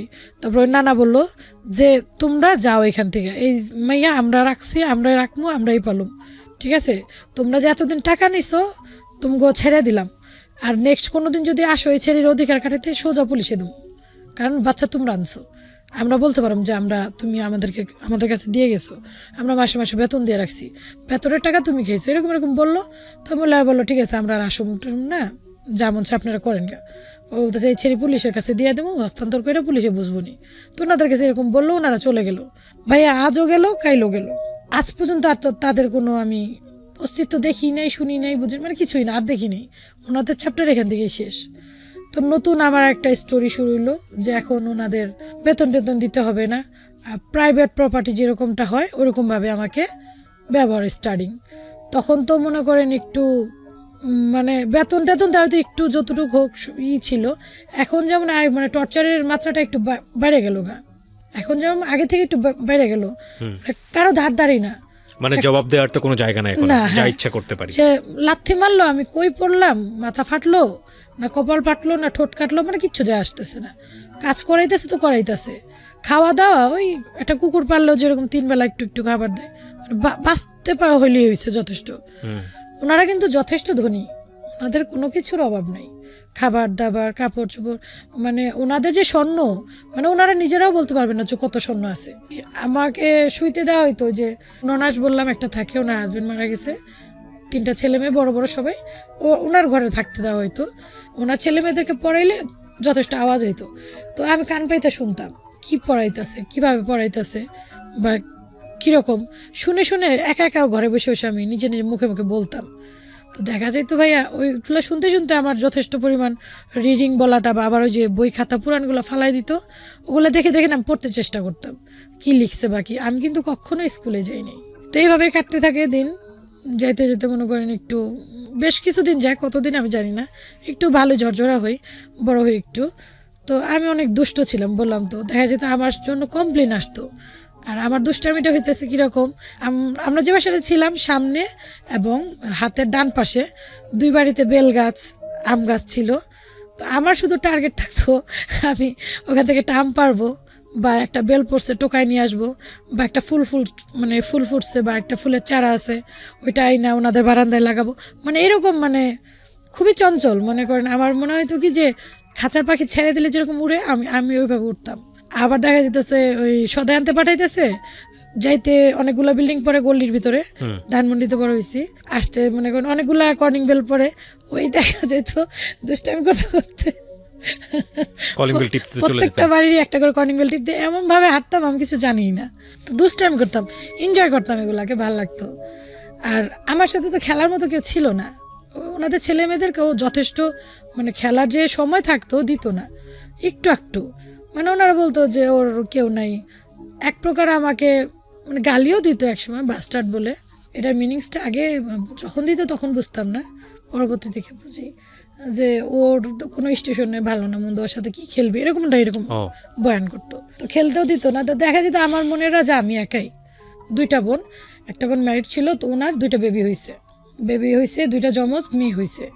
তো ওনার কাজের জন্য আরেকটা কথা বলে রাখি, আমি যখন ছিলাম ওনাদের বাসায় আমি কিন্তু কন্টিনিউ ওনাদের বাসায় ছিলাম না, ওনাদের থেকে আবার যে গ্রামের শ্বশুরবাড়ি ওইখানে ওনারা গৃহস্থী করতো, ধান গরু পালতো, সবসময় সরিষা উঠাইতো, তাই তো এরকম কোনো সিজন আসলে কিন্তু আমাকে ওখানে পাঠিয়ে দিত কাজের জন্য। হ্যাঁ হ্যাঁ, ওখানে দেওয়া হইলো। এটা আপনার কত সালে এটা মনে নেই, 2000 সালের আগে এতটুকু মনে আছে, বা 2000 সালে এরকমই হবে।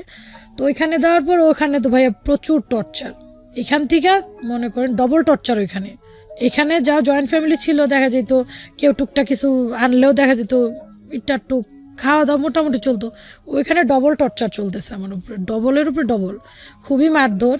এই শাহিনুর দোনোটা বোন খুব গায়ে হাত তুলতো, বা ওনার মা ভাইরা খুবই মারধর করতো, একটু উল্টাপাল্টা আমি চেষ্টা করতাম যাতে উল্টাপাল্টা না হয়, কিন্তু ফাইনালি হয়েই যেত এরকম।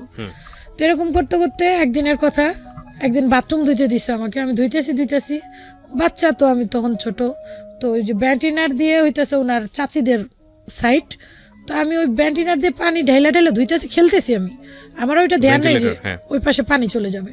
তো এক পর্যায়ে অনেক পানি গেছে, উনি বিচার দিছে, ওনাদের সাথে আবার ওনার সাথে একটু এন্ট্রি মিলে না এরকম একটা। তো বলতেছে যে কাজের মেয়ে দিয়ে এরকম ইচ্ছাকৃত আমাকে টর্চার করতেছিস, কাজ করাবি এরকম আমার দিয়া, এরকম এরকম বলার পরে তো আমাকে খুব মারধর করে, মানে খুবই ওনাদের একটা ভাড়াটিয়া ছিল, উনি আমাকে দেখার পর যে এত মারধর করছে, যে তোরে তো আমি দেখি মারধর করে, আমার তো একটা সন্তান নেই, উনি নিঃসন্তান ছিল, আমি চাই একটা বাচ্চা পালতে, তুই কি আমার কাছে আসবি? তো আমি ভয় পাইতেছে, আমার তো মেরেই ফেলাইবো। বলতেছে আজকে যেহেতু তোকে মারছে, তুই কারো বাসায় গিয়া থাক, তাইলে পরে তোর করতে পারো, আমি নিয়ে আসবনি, কয়েকদিন গিয়া থাক, এই বাসাটা ছাড়ার পরে আমি তোরে নিয়ে আসবনি, আমি তোর লেখাপড়া করবো, এরকম আমাকে বললো। বলার পরে ওই যে মেজো বোনের যা ছিল, আমি চিনি ওনাদেরকে, একটু দূরে ওনাদের বাসায় আমি গেলাম, যাওয়ার পরে বললাম ওনাকে, তো উনি বললো আমার কাছে তো তোকে আমি রাখতে পারবো না বাবা। তাই আমি বলতেছি আন্টি আমি কোথায় যাবো, আমার কয়টা দিন থাকতে দেন, রিন আন্টি বলছে আমাকে নিয়ে যাবে।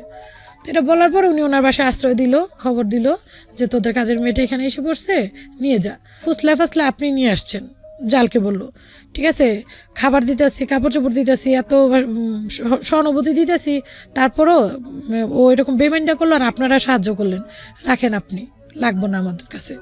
তো উনি আবার টেনশনে পড়ে গেলো যে বাবা তোরা তো আমি রাখতে চাই নাই, তোর সাহায্য করার জন্য তোরা রাখলাম, এখন তো তোরা আমার কাছে রাখাও যাবে না, তাহলে ভুল বুঝবো আমাকে। তো এরকম করে উনি কি হলো, ওনার পাশে ফ্ল্যাটে একজন লিপি ছিল, ওনার কাছে আমাকে ট্রান্সফার করলো যে ওকে রাখো, গরিব বাবা মা নেই, কেউ নেই, কয়েকটা মাস রাখো, কয়েকদিন পর নিয়ে যাবো আমরা। এরকমটা বলার পরে উনার আবার বাচ্চা হবে, তো উনি বললো ঠিক আছে আমি কিন্তু বেশি দিন রাখতে পারবো না। তো ওনার কাছে রেখে আসার পর যে যা, উনি বাসা চেঞ্জ করে ফেলছে, ওই লিপি আন্টিকে আর ঠিকানা দেয়নি যার কাছে আমাকে রেখে আসলো। তো উনি তো চিল্লাচিল্লি করতেছে যে আপদ, আমার তো এমনি আর্থিক অবস্থা ভালো না, তোকে রেখে গেল, হ্যাঁ আমি তো তোকে রাখতে পারবো না, আমি বাবার বাড়িতে চলে যাব, আমার বাবার বাড়ি অনেক দূরে, এই সে আর কি অনেক কিছু, তুই চলে যা। তা আমি তো কান্নাকাটি করতেছি, আমি তো এদিকে কিছুই চিনি না, আমি কোথায় চলে যাবো? বলতেছে জানি না, এদিকে আশেপাশে অনেক বাসা আছে, যা বল কাজের জন্য তোকে কাজ দিবে।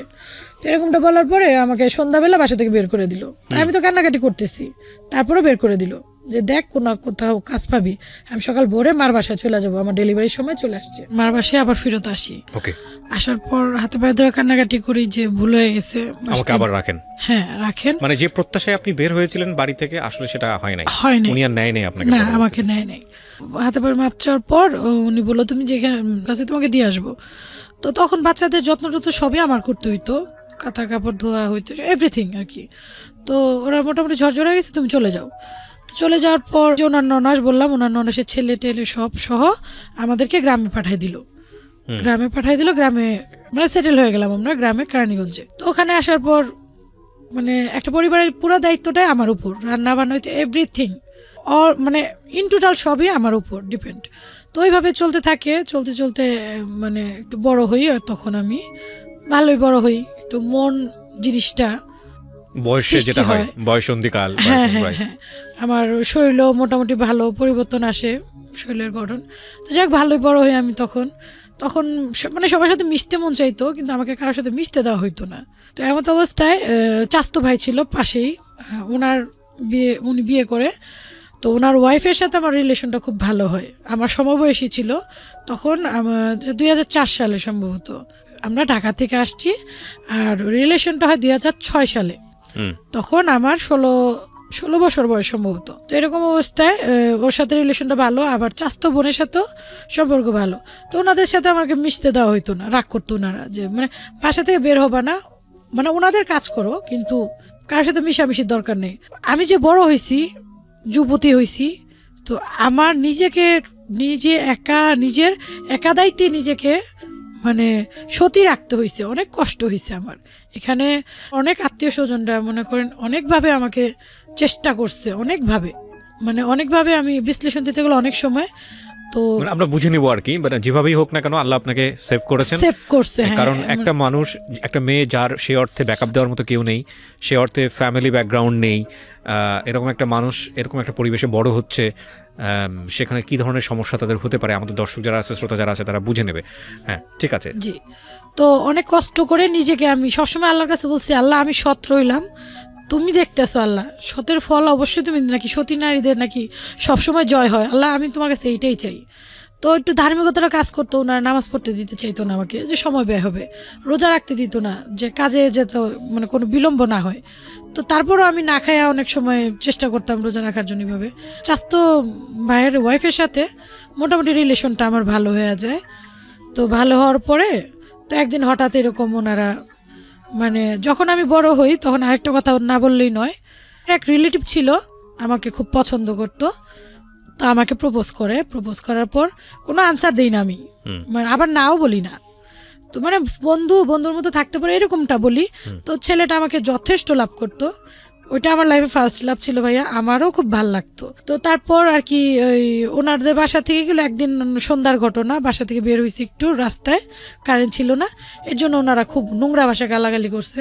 তো তখন যেহেতু বড় হয়েছি একটু মাইন্ড জিনিসটা কাজ করতো, তো আমি না বললাম কি, খুব রাগারাগি করলো, তো আমি বললাম তো যে আমি বাসাতে যাবো গা, কি হয়েছে, হ্যাঁ খালি সবসময় এরকম করে। আমি কি করলাম, মানে দাদুর সাথে ওনার সাথে একটু তক্ক করলাম, তো ওনারা খুব রাগ হইলো, 2টা থাপ্পড় দিল, সাহস হয়ে গেছে, বড় হয়ে গেছে, লেঙ্গুর গজা গেছে, এতদিন নেটা পড়তো কেউ আসে নাই, এখন তোমার বন্ধু গজা গেছে, লাইলা পাইলা বড় করলাম, এরকম অনেক কথা। কই যাবি যাইলে আমাদের পায়ের নিচে ফেরত আসতে হবে। তো আমার কাছে তখন আর কি কখনো লাগে নাই, হয়তো আল্লাহর তরফ থেকে ওইটা খুবই লাগলো যে ঘুরা ফিরা ওনাদের পায়ের তোলে আমার জায়গা, ঠিক আছে আমি বাসাতে চলে যাবো, দেখি বাঁচতে পারি কিনা এরকম। তো বলতেছে যা কই যাবি, ঘুরা ফিরা আবার আসতে হবে। তো আমি কি করলাম, ভোরবেলা বাসা থেকে বের হয়ে গেলাম, রাত্রে এই ঘটনা, ননাসকে বললাম যে আমি চলে যেতেছি। তো বললো চলে যা, জেনে মুছে যা। তো আমি কি করলাম, বাসা থেকে বের হয়ে গেলাম। বের হওয়ার পর ওই যে যার সাথে আমার রিলেশন ভালো, চেয়ারম্যানের চাস্তো ভাইয়ের ওয়াইফ, আমার সমবয়সী ছিল, ওর বাবার বাড়ি আসলাম, ওর বাবার বাড়িতে ছিল পাশাপাশি গ্রামই। তো আইসা ওরে বললাম আমি সব কিছু, বলার পর ও বলতেছে তুই কী করছিস, আমাদের বাসায় আসছিস, এমনি তো তোর বাবা আমাদেরকে দেখতে পারে না, তো চাচুকে দেখতে পারে না, মানে চেয়ারম্যানের চাস্তো ভাই, ওনাকে চাচু বলি আমি, তো এটা তো বিশাল বিষয় হয়ে যাবে, তুই বাসার জায়গা। তা আমি বলছি আমি গেলে তোমার মেরেই ফেলাবো, জানোই তো, আর আমি যাবো না, মরে যাবো। তো এরকম অনেক কিছু বলতেছি। তো চাচুরে খবর দিল, চাচু আইসা বলতেছে কিরে তুই এইখানে আসছস? পরে বললাম চাচু সবই তো জানো তুমি, সারা জন্ম ধরে আমার সাথে এরকমটা করা হইতেছে, তো এখনো নোংরা ভাষা জানে, আমি প্রেম প্রীতি এগুলো করি না, তারপর আমাকে এরকম নোংরা ভাষা বললো দাদুয়ারা, ঠিক আছে জানোই তো সবকিছু, এরকমটা বলতেছে কি আমি যে কতটা ভালো উপরে আল্লাহ পাক জানে, এটা ফুল যে এরকম পবিত্র আমি এরকম পবিত্র, তারপর নোংরা ভাষা কেন চাচু এরকম বলতেছি? চাচু মরে যাবো, আমি যাবো না, আমার একটা ব্যবস্থা করো। তারপরে আপনার ওনার মানে আমার চাচার যে মামা শ্বশুর ছিল 2টা, ওনারা মিলিতভাবে কি করলো, চেয়ারম্যানকে ফোন দিল, আবার আমার চাচির মা 2 মামা মিলা ফোন দিল লাউড স্পিকারে দিয়া, যে আপনাদের মেয়েটা তো আমাদের বাসায় আসছে, আপনাদের মেয়েটাকে নিয়ে যান। তো চেয়ারম্যান বলতেছে ওরে জায়গা দিচ্ছেন কেন, ওরে বের করে দেন। ওরা ছোট থেকে এ পর্যন্ত পারলাম, মানে এর ভিতরে চিল্লাচিল্লি শোনা যাইতেছে, চেয়ারম্যানের মা চেয়ারম্যানের বোন, যে এতদিন খাওয়া পড়া বড় করলাম, মানুষের কথা শুনে বের হয়ে গেল গা।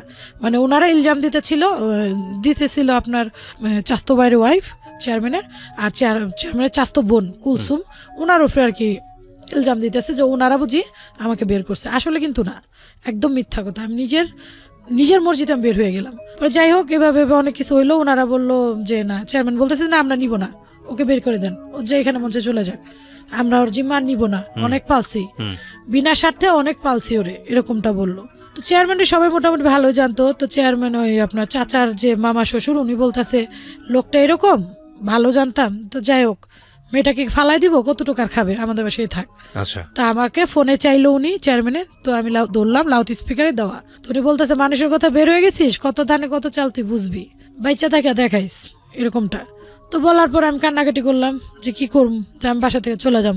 তো চাচির যে মা উনি কি করলো, দরজার সামনে শুয়ে থেকে বলতেছে না আমার লাশের উপরে যাও, তুমি যাইতে পারবে না, যুবতী মাইয়া তুমি, সুন্দরী মাইয়া তুমি কোথায় যাবা। পরে আমি আবার খারাপ বাসায় বললাম আমি খারাপ হয়ে যাব, ভালো এত ভাত পাইলাম না, আপনাদের বাসায় আসছি আপনাদের উপরে তো অত্যাচার হবে, তো আমি চলে যাই। তো উনি বললো না দিব না, মানে আমার লাইফে উনি বিশাল একটা ভূমিকা রাখে আমাকে সেভ করার জন্য। আমার চাচির মা, চাচি, মামারা, চাচ্চু, মানে অনেক করছে আমার জন্য। আমার জানি না আমার শরীরে চামড়াতে জুতা বানিয়ে দিলে শোধ হবে কিনা, আমার চাচ্চু অনেকটা করছে, এখনো করে। তো পরে ওনারা কি করলো, ওনাদের বাসায় 1.5 মাসের মতো রাখার পর একটা মাদ্রাসায় আমাকে একটা চাকরির মতো দিল কেয়ারটেকার হিসাবে। মাদ্রাসার বাচ্চাদেরকে একটু দেখাশোনা করা, 1300 টাকা বেতন দিবে, এরকম এরকম টুকটাক খাওয়া দাওয়া ওখান থেকে। তো ওখানে আমি থাকি, ওইটা হইতেছে আপনার 2007 সালে মাদ্রাসায় আমি গেলাম। যাওয়ার পরে মাদ্রাসায় আপনি এই বয়সে কি পড়তেছিলেন? মাদ্রাসায় আমাকে একটা মানে বাচ্চাদের দেখাশোনা, একটা গেটের দায়িত্ব হিসাবে আমাকে ওনারা, মানে ওনাদের কাছে তো রাখতে পারতেছে না, ওনারা কিভাবে রাখবে একটা যুবতী মেয়ে। আমি এভাবে বলছি মামারে, চাচুর যে মামা শ্বশুর, যে মামা আমাকে একটা কাজ দেন, আমি একটা কাজ করি, আপনাদের বাসায় কিভাবে থাকবো। তো উনিও বললো মাগো তুমি একটা যুবতী মেয়ে, তোমার কিভাবে রাখবো, কি পরিচয় রাখবো। তো ওনারা চেষ্টা করছিল এমনিতে বিয়ে দেওয়ার জন্য অনেক, তো আমি রাজি হইনি ভাইয়া। ওনারা হয়তো বা ভাববে যে চেয়ারম্যান বাড়ির যে ওরে হয়তো বা বিয়ের জন্য চলে গেছে, এরকম নোংরা একটা কিছু। ওনারা যেহেতু নোংরাই করতো, তাই যেত অনেক ছেলেপেলারা পিছু নিত আমার বাইরে কাজে টাজে গেলে। তো ওনারা ভাবতো যে ছেলেদেরকে বুঝে আমি ইনভাইট করছি, তো ওনাদের ধারণা ছিল আমি কিছু করছি। আর আমার একটা কষ্ট এইটাই যে তোমরা তো আমাকে চিনো আমি কোন ক্যারেক্টারের, তারপরেও কেন এরকমটা চিন্তা করো। তো ছেলেরা দেখা যেত এক জায়গায় একবার গেলে দ্বিতীয়বার গেলেই মনে করেন আমার পিছু নিত একটু। তো এর জন্য আমি বলছি মামা আমি তো বিয়ে করতে পারবো না, আপনারা বিয়ে দিয়েন না আমাকে, তাহলে ভাববে কি আপনারা আমাকে বের করেই না বিয়ে দিয়ে দিচ্ছেন। ওনারা অনেক চেষ্টা করছে, অনেক বিয়ের ঘর আসছে তখনও ওই 1.5 মাসের ভিতরে, এমনও গেছে প্রতিদিন 2 থেকে 3টা বিয়ের প্রস্তাব আসতো। তো ওনারা, আমি মামার বললাম মামা কাজেই দিয়ে দেন। তো মামা বললো মাগো তোমার কিসে কাজে দিব, তোমাকে গার্মেন্টসে দিব, তোমাকে দেখতে মনে হয় তুমি অন্যরকম একটু, আর মানুষের বাসায় কাজে দেবো, তোমাকেই দেখা যায় রাজার মেয়া, তুমি তোমার কি বুঝা মানুষ কাজে নিবে, তোমার তো আমি দিতে পারবো না। আর গার্মেন্টসে দিলে কি কাওয়া ছেলের মতো তোমার ছিঁড়া ফেরা ছেলেরা খায়া ফেলাইব, তোমাকে দিতে পারবো না। তো এরকমটা বললো। তো ওই মুহূর্তে ওনাদেরই এক পরিচিত, মানে ওই যে চাচি বললাম, চাচির খালতো ভাই একটা মাদ্রাসা জব করে হুজুর এখানের, উনি আবার ওনার বাসায় বেড়াইতে আসছে। আসার পর আমার ঘটনা শুনে বলতেছে আমার মাদ্রাসাতে এরকম একটা মেয়ে লাগবে বা একটা মহিলা লাগবে, ওকে দিতে পারিস, এই 1300 টাকা বেতন দিবে, খাওয়া থাকা ওখান থেকেই, ওখানেই থাকবে। তো দায়িত্ব তো তোরা নিছোস, মাদ্রাসা ছুটি হলে তোদের এখানে এসে থাকবে নি আর ওখানে থাকবে। তো আমি তো রাজি, ওনারাও রাজি আলহামদুলিল্লাহ, কারণ মাদ্রাসা হইতেছে মায়ের পেটে যেরকম নিরাপদ ওইরকম নিরাপদ। তো ওখানে থাকতে থাকি আমি, ওখানে থাকতে থাকতে মনে করেন বেতন দেয়। আর ওই যে ওনার খালতো ভাই যে মিজান ভাই, তারপর আরেকটা হুজুর ছিল তমিজ ভাই, সাইব ভাই, ছোট বোনের মতো যথেষ্ট আদর করে আমাকে, আমার সবটা প্রয়োজন, মানে আমার খুশির লাইফ শুরু হইলো তখন থেকেই। ভালো ভালো কাপড় চোপড় দিত। একটা কথা আমি বলতে ভুলে গেছি, আমি যে চেয়ারম্যান বাড়িতে ছিলাম শুধু ঈদে মাত্র আমাকে 1 সেট নতুন জামা দেওয়া হইতো, রোজার ঈদে 250 থেকে 300 টাকার ভিতরে, এর উপরে কখনো জামা পরিনি আমি। আর জুতা দেওয়া হইতো এরকম 20-25 টাকার এরকম। আর সবটা সময় পুরান কাপড় পরতাম। তো যাই হোক ওইখানে যাওয়ার পর যথেষ্ট আদর স্নেহ। তো ওই মিজান ভাইয়ের বাবা যে, মানে ওই যে চাচির খালতো ভাইয়ের বাবা মা, ওনার আবার ওইদিকে মাদ্রাসার পাশেই থাকতো, সেটাই তো আপনার আবদুল্লাপুরে। তো ওইখান থেকে উনি আমাকে বললো যে আমরা তোমার দায়িত্বটা পুরাই নিব, বিয়ে শাদী দিব, ঠিক আছে তুমি থাকো ওখানে। তা আমি আবার বললাম খালু ঠিক আছে আপনারা যেটা বলেন। একটা জিনিস বুঝতে পারছি যে মানে যেহেতু লিগ্যাল কোনো গার্ডিয়ান নাই সেই অর্থে, মানে যে যেভাবে পারছে, এ অমুকের আত্মীয়, এ অমুকের আত্মীয়, সে আপনাকে হয়তো টুকটাক এভাবে সাহায্য করার চেষ্টা করছে। এটাই হয়ে গেছে আর কি বিষয়গুলো। আমরা খুব কমপ্লেক্স একটা রিলেশনশিপের মধ্য দিয়ে যাচ্ছি, মানে রিলেশনশিপ ইন এ সেন্স তাকে যারা হেল্প করার চেষ্টা করছে সেরকম, মানে অমুকের খালু অমুকের মামা বোঝা খুব কঠিন। বাট আপনারা ইন জেনারেলি যদি বোঝার চেষ্টা করেন তাহলে আমি বলবো যে ওই যে একটা কথা আছে না যে জলে ভাসা পদ্ম আমি কোথাও নেই আমার ঠাই, গানের লাইনগুলো বোধহয় এরকমই ছিল, যে আসলে এক ঘাটে বাড়ি খেয়ে আরেক ঘাটে, আরেক ঘাটে বাড়ি খেয়ে আরেক ঘাটে, যার আসলে সেই অর্থে কোনো পিতৃকুল পরিচয় সেইভাবে নেই যেহেতু, সুতরাং উনি যেখানেই বাড়ি খেয়েছে আরেক পাশে গিয়ে উনি দাঁড়িয়েছে, ওইখানে বাড়ি খেয়েছে তো আরেক পাশে গিয়ে দাঁড়িয়েছে। সময়ের পরিক্রমায় ওনার বয়স যখন চলে এসছে তখন আলটিমেটলি ওনাকে নিয়ে কী করা হবে সেই জায়গা থেকে অনেকেই হেল্প করার চেষ্টা করছে, এরকম একটা সিচুয়েশনে আমরা আছি আর কি। বলেন তারপর। পরে ওই যে খালতো ভাইয়ের বাবা বলতেছে আমরা তো আছি, তুমি টেনশন করো না। তো আমি বললাম যে খালু বিয়ের সাথে আমি এখন করব না, আমি যেভাবে ভেবেছি ওইভাবে ভালো। এই যে খালু চাচা এগুলো কেউই আপনার আপন চাচা বা খালু না, সম্পর্কের বেসিসে যাকে যেভাবে প্রেজেন্ট দেখেছেন বলে আসছিলাম। ওকে। তো খালু বললো কাউকে পছন্দ করো, নাকি আমি ছেলে দেখব? তো বললাম খালু আপনারা যেভাবে করবেন, যেখানে দিবেন আমি ওইখানে ওইভাবেই, তবে হ্যাঁ আমার একটা শর্ত, যে ছেলের কাছে দেন তার বাবা মা থাকতে হবে, কারণ আমি তো বাবা মা পাই নাই, শুধু বাবা মা হোক ওইটাই যথেষ্ট। তার ভিতরে যদি সে রিক্সা হলো আমার কোনো আপত্তি নেই, এবং এইভাবে আমি ভেঙ্গা বলছি রিক্সা হইলো যদি চালায় আমার কোনো আপত্তি নেই। তো বললো আচ্ছা ঠিক আছে। মানে বিষয়টা এরকম যে ছেলে ইম্পর্টেন্ট না, ছেলের বাবা মা আমার জন্য ইম্পর্টেন্ট। হ্যাঁ দেখেন যার যেটা ক্ষুধা আর কি, তো এই জন্য বলে যে আমরা খুব ব্লেসডফুল যে আমরা তো নাই নাই করি, অ্যাটলিস্ট তো বাবা মা বেঁচে আছে, তো যাদের বেঁচে আছে তারা যেন ওই রেসপেক্টটা দিতে পারি আর কি। বলেন। তো পরে বললো কি আচ্ছা ঠিক আছে দেখি। তো এরকম চলতে চলতে বছর দেড় চলে যায়, 2008-এর শেষ পর্যায়ে নভেম্বর। তো হঠাৎ একদিন আমাকে দেখতে আসবে ওই মিজান ভাই, যে আমাকে বাসায় নিয়ে যায়, বাসায় নিয়ে বলতেছে তোরে দেখতে আসবে। তো আমি কান্নাকাটি করতেছি যে না ভাই আমি চাইতেছি না এত তাড়াতাড়ি বিয়েটে। ভাই আবার বলতে, ভাই আমার যথেষ্ট স্নেহ করতো, এখনো ওনাদের সাথে কন্টাক্ট আছে। বলতেছে তোর যে পেঁচার মতো চেহারা, তোর কি কেউ পছন্দ করবো? তুই এতই নিজেকে ভাগ্যবান মনে করি, দুষ্টাইম করতেছে, তোর দেখলে কেউ বিয়ে করবো না, দেখতে দে দেখা এমনি চলে যাবো। তো আসলো, যার সাথে আমার বিয়ে হবে উনি আসলো কয়েকজন বন্ধু বান্ধব নিয়ে। আমি ওনাকে দেখি নাই, বড় ঘুমটা দিয়েছিলাম, উনি আমাকে জাস্ট অল্প একটু দেখছে, এক ঝলক। আচ্ছা, যেই লোকটার সাথে বিয়ে হবে সেই লোকটাই তো আপনার বাম পাশে যিনি বসে আছে ইনি, মানে এই একটা লোকই আপনাকে জীবনে দেখেছে আমার লাইফে এই একটা মানুষই। আচ্ছা, সো বুঝতে পারছি যে আপনি ওনার হাজবেন্ড। আপনার নামটা একটু বলেন প্লিজ। আমার নাম মোহাম্মদ আবুল হোসেন। আবুল হোসেন। তো এই মেয়েটাকে যখন আপনি দেখতে যাচ্ছিলেন তার আগ পর্যন্ত কি আপনি উনি যে ইতিহাস বলেছে অ্যাটলিস্ট এতটুকু জানতেন কিনা যে ওনার যেই ছোটবেলার যে ব্যাপারটা উনি হারিয়ে গেছেন, সেই অর্থে বাবা মা লিগ্যাল গার্ডিয়ান সেটা নেই, এটা কি আপনি জানতেন? হ্যাঁ আমি জানতেন। হ্যাঁ, জেনে শুনেই ওনাকে দেখতে গিয়েছিলেন? হ্যাঁ জেনে শুনে আমি দেখতে। তো এরকম একটা মেয়েকে আপনি বিয়ে করার সিদ্ধান্ত নিবেন কেন বা নিলেন কেন? ঘটনাটা আসলে কি ছিল? কিভাবে বা জানলেন যে ওনার বাবা মা নাই? আসলে তো আমারও তো বাবা মা নেই। হ্যাঁ, তো আমার বাবা মোটামুটি আমাদের জন্য সয়-সম্পত্তি ভালোই রেখে গেছে। আচ্ছা। তো আমার একটু দিনদারের প্রতি একটুই ছিল যে আমি বিয়ে করলে দিনদার মেয়ে বিয়ে করবো, বা সেটা গরিব হোক। হ্যাঁ, তো বিয়ের আগে আমি আর কি আল্লাহ রাস্তার সময় লাগিয়েছিলাম, 3 চিল্লা দিয়েছিলাম, সেখান থেকে আরও বেশি এদিকে আমার ঝোঁক হয়েছে। তো আসার পর আমার চাচতো ভাই জিজ্ঞেস করলো যে তখন বিয়ের সময় হয়েছে, তো যে বিয়ে শাদী করবে কিনা। তো আমি বললাম হ্যাঁ, যদি এরকম দিনদার হয়, গরিব হোক, মা বাপ না থাক সমস্যা নেই, যদি এরকম হয় তাহলে আমি বিয়ে করব। আচ্ছা। তো বললো যে আমাদের মাদ্রাসায়, যে মাদ্রাসায় ও ছিল সেই মাদ্রাসায় খোঁজ দিল আমাকে, বললো যে এরকম একটা মেয়ে আছে। আচ্ছা।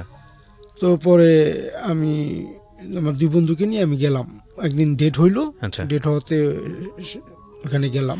বিয়ের আগে কি ওনার সঙ্গে আপনি কথাবার্তা বলতে পেরেছিলেন? না, ওনার সাথে বিয়ের আগে কথাবার্তা বলতে পারিনি। আচ্ছা, মানে এই বিষয়টা নিয়ে কথাবার্তা বলার সুযোগই হয়নি? না। তাহলে আপনার কাছ থেকে একটু শুনি। তাসলিমা, সেটা হচ্ছে যে উনি দেখতে আসলো আপনাকে, তারপরে কি হলো একটু স্টেপ বাই স্টেপ বলেন তো। উনি দেখলো আমাকে, দেখার পর আমি ওনাকে দেখি নাই, সামথিং উনি কিছু দেখছে, দেখার পর আমি মাদ্রাসায় চলে আসলাম। আচ্ছা। আসার পর এটা শুক্রবার ছিল, দেখার পর আমি মাদ্রাসায় চলে আসলাম। পরে শুক্রবার দেখার পর শুক্রবারের পরে যে মঙ্গলবার আসে, মঙ্গলবারে ওই খালুর ওয়াইফ আমাকে নিতে গেল যে তোমার বিয়ে ঠিক, শুক্রবার তোমার বিয়ে, বাসায় চলো, তোমার ছুটি। তো আমি বলতেছি কিছু জানলাম না, কিছু শুনলাম না, আজকালকার না দেখে কি কেউ বিয়ে করে? পরে বলতেছি তুমি তো তোমার খালুরে বলছো যে আপনাদের মত মতো যা দিবেন তাই, ঠিক আছে যা দিবেন তাই, তো এখন যদি এটা বলো তখন বলবে যে দেখো নিজের মেয়ে না দেখে আজকে মতামত দেখাচ্ছে, এরকমটা কিছু। তো আমার মাথায় ওই রকমটা রইলো যে আমার জন্য যারা এত কিছু করলো, তো এখনো হয়তো আমার জন্য ভালো কিছু করবে আশা করি। যাক, ওনারা যেটা বলছে সেটাই। তো মঙ্গলবার আর আসলাম না মাদ্রাসা থেকে, আমি বুধবার বিকেলবেলা বাসায় আসলাম, বৃহস্পতিবার গায়ে হলুদ হইলো। যখন গায়ে হলুদ চলা মানে দুপুর, যেদিনকে গায়ে হলুদ সেদিনকে দুপুরবেলা ওই খালুর ওয়াইফকে আমি জিজ্ঞেস করলাম, খালুকেও জিজ্ঞেস করলাম, আচ্ছা খালু আমার সম্বন্ধে কি সব ছেলেকে জানায় বিয়ে দিতেছেন? পরে বললো হ্যাঁ। পরে বললাম ছেলে কি কিছু কোনো চাওয়া পাওয়া নাই, বা আমার মতো যাই না শুনে সে নিতেছে? পরে খালু বললো দেখো তোমাকে তো ছেলেটা দেখতে আসছিল, সে তোমাকে দেখছে, এক নজর দেখার পরে নাকি তার খুব ভালো লাগছে, আমাকে বললো ওর পরিবার মনে হয় একটু দ্বিধাদ্বন্দ্ব করছে, কিন্তু ও তো তোমাকে বিয়ে করবে এরকমটা। তা আমি বললাম খালু ওর কি কোনো চাওয়া পাওয়া নাই, আপনি সব জানেন তো? বললো হ্যাঁ সব জানি, কোনো চাওয়া পাওয়া নাই এরকম। তো আমি ওর জিজ্ঞেস করলাম খালু বাবা মা আছে তো ছেলের নাম কি বা কিছুই আমি জিজ্ঞেস করি না, আমি জিজ্ঞেস করলাম বাবা মা আছে? তো সে বললো না রে মা, ওর তো বাবা মা নাই, ঠিক আছে ওর বাবা মা মারা গেছে। তা আমি বললাম খালু কি দেখে দিলেন তাইলে? কই মা ছেলে ভালো, সুখে থাকবা, তোমার সুখের জন্য এটা করলাম আমরা। তো বললাম ঠিক আছে খালু, আপনারা যেটা করবেন সেটাই। এই মানে তারপরে বিয়ে শাদী করলেন? হ্যাঁ, তারপর বিয়ে শাদী করার পরে গিয়ে ওনাকে দেখলেন? হ্যাঁ, আমার বাসরঘর যখন দিয়ে গেছে আমি, তখন আমার একটা বান্ধবীর সাথে আসলো, তো ও আমাকে রাইখা মানে বাসরঘর দিয়ে চলে যেতেছিল। আচ্ছা। তো আমি আবার, ওর নাম খালেদা ছিল, তো ওর হাতে আমি ধরে বলতেছি খালেদা তুই যাইস না আমাকে রেখা, আমি ভয় পাইতেছি। হ্যাঁ, আমি খুব মানে কান্না করতেছি, অনবরত কান্না করতেছি। তো বলতেছে আমার মানে একটু ভাষায় বলছে, গ্রামের ভাষায়, তুই যাইস না আমার ডর লাগতেছে। তো বলতেছে, ওইটা বলার পর উনি আবার পিছন থেকে আইসা মানে আমার হাজবেন্ড বলতেছে কিসের ডর, আমি আছি না। এই যখন বলো ওনার দিকে মাথাটা উঁচু করে দেখলাম, এই প্রথম দেখলেন? হ্যাঁ, এই প্রথম ডায়লগ ছিল কিসের ডর আমি আছি না। হ্যাঁ, কিসের ভয় আমি আছি না। তো ওনাকে দেখে আমার মনটা খুবই খারাপ হয়ে গেল, একটুকু পছন্দ হয়নি আমার। কারণ আমার অভিযোগ, মেন অভিযোগ হচ্ছে দাঁতে, ওনার দাঁতগুলো একটু বড় বড়। তো তো উনি খুব হাসি দিছে আমার সামনে, হাসি দিয়ে যে কিসের ভয় আমি আছি না। তো ওনার দাঁতটাই আমার মেন, প্রথমে ওনার দাঁতগুলো চোখে পড়লো।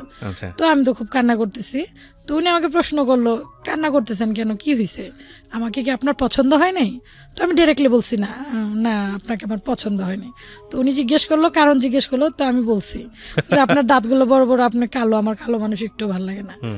তো এরকম করার পর যাই হোক, উনি যথেষ্ট ভালো লোক। আমার বিয়ের 11 দিন পর্যন্ত উনি আমাকে মানে যথেষ্ট স্পেস দিয়েছে, আপনাকে বোঝার চেষ্টা করেছে, আপনি ওনাকে বোঝার চেষ্টা করেছেন। হ্যাঁ, পরবর্তীতে উনি কক্সবাজার নিয়ে গেল আমাকে, মানে আমাকে, আপনারা খুব বিউটিফুল একটা মোমেন্ট পাস করেছেন সেখানে। কিন্তু আমি যেটা জানতে চাই, আপনি নিজের থেকে বললেন না তাকে যে আপনি কি জেনেছেন আমার সম্পর্কে?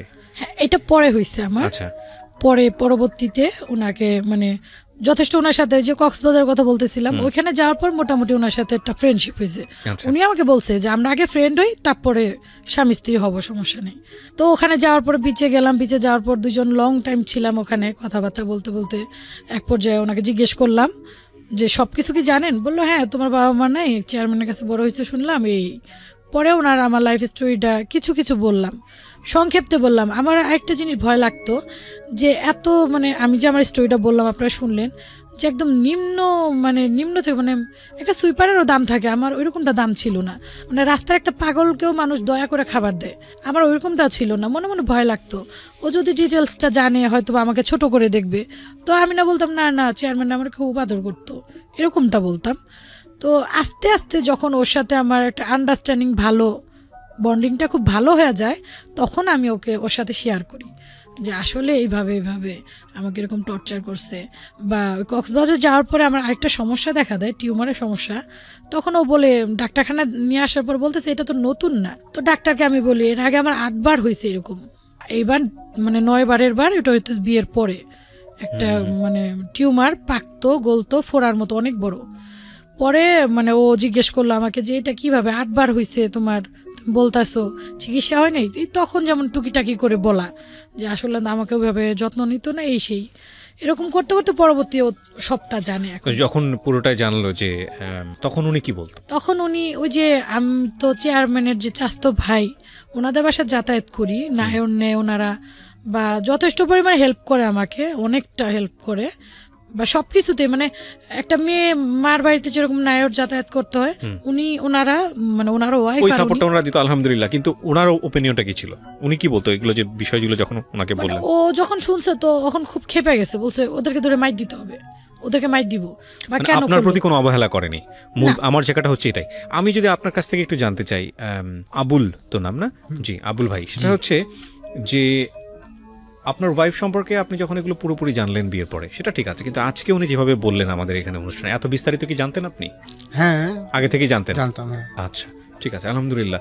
পৃথিবীতে অনেক ভালো মানুষ আছেন, এই জন্য আমি সবসময় বলি বি অপটিমিস্টিক।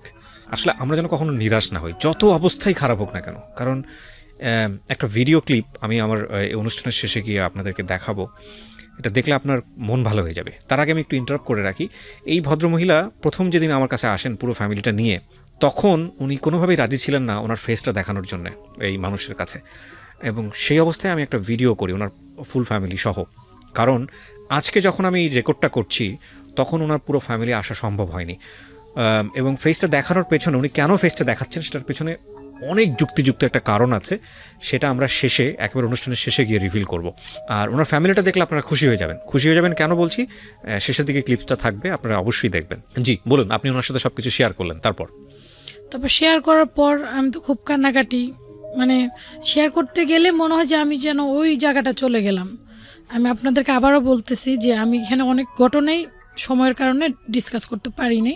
তো ওগুলো শোনার পর আমার মনে হয় যে ওর আদর যেন আরো বেড়ে গেল আমার প্রতি, আরো যত্নটা বেড়ে গেল। মাশাআল্লাহ। যে জীবনে কোনো তোমাকে আমি আর কখনো তোমার চোখে পানি আসতে দিব না। মাশাআল্লাহ। কারণ তোমার জীবনে কোনো আশাই পূর্ণ হয় নাই, ভালো খাবার, ভালো কাপড় চোপড়, ঘোরাফেরা কিছুই হয় নাই, কিন্তু আমি আবুল ওইটা কমতি রাখবো না। আমি যতদিন বেঁচে আছি আমার লক্ষ্য হইলো এটা, তোমার বাবা মা কিভাবে খুঁজে পাওয়া যায় ওইটা, আর তোমাকে কিভাবে ভালো রাখা যায়। কত বছরের সংসার আপনাদের? আমাদের 11 বছর রানিং। 11 বছর রানিং, মাশাআল্লাহ। আর ও ওইরকম ছোট ছোট মানে সবগুলাই পূরণ করার চেষ্টা করে। আপনার কেন মনে হলো যে আপনি রেডিওতে এই গল্পটা বলবেন? মূল উদ্দেশ্যটা কি? এটা বলার মূল উদ্দেশ্য আমার বাবা মাকে পাওয়ার একটা ইচ্ছা, আকাঙ্ক্ষা। তো আমার হাজব্যান্ডের সাথে বললাম আমি যে আর্য ভাইয়ার এরকম একটা কেবিয়া ভাইয়ার হয়, তো আমি যাই যদি বলি আল্লাহ পাক যদি মিলিয়ে দেয়। এছাড়া আপনি নিজে থেকে কখনো চেষ্টা করেছেন বাবা মাকে খোঁজ করার? না না না, কোনো রাস্তা তো আসলে নাই, কোনো রাস্তা নাই তো আমি কিভাবে। তবে হ্যাঁ, আমার যতটুকু মনে আছে আমি দর্শকদেরকে বলবো ওই ছোটবেলার কথাগুলা, যে কালাগুইজা একটা জায়গা, গ্রাম বা কিছু গুচ্ছ শিবির, তারপর হইতেছে আপনার ওই কি বলে মাইনি বাজার, এরকম কিছু আছে ওখানে। মাইনি বাজার, কালাগুইজা, গুচ্ছ শিবির, এগুলা কোথায়? এটা কোন জেলার মধ্যে জানেন এগুলা? না না না, শুধু এই নামগুলো মনে আছে। তবে হ্যাঁ হ্যাঁ এগুলো মনে আছে। আর আমাকে যখন পাইছে এটা সম্ভবত রাঙামাটি ছিল। আচ্ছা, সম্ভবত। বাবা মায়ের কোনো সিনি কিছুই মনে নাই? না, আপন বাবা মায়ের কিচ্ছু মনে নাই? কিছু না, মানে কিছুই না। শুধু আমি এতটুকু বলতে পারি আমার নাম তাসলিমা ছিল, আর বাবার নাম কি যেন ছিল, হয় রহমত আলী বা কেরামত আলী, দুইটার একটা, বাট লাস্টে ফরাজি আছে। ফরাজি আছে, হ্যাঁ এটা স্পষ্ট, হয় রহমত আলী ফরাজি বা কেরামত আলী ফরাজি, এরকমটা আর কি।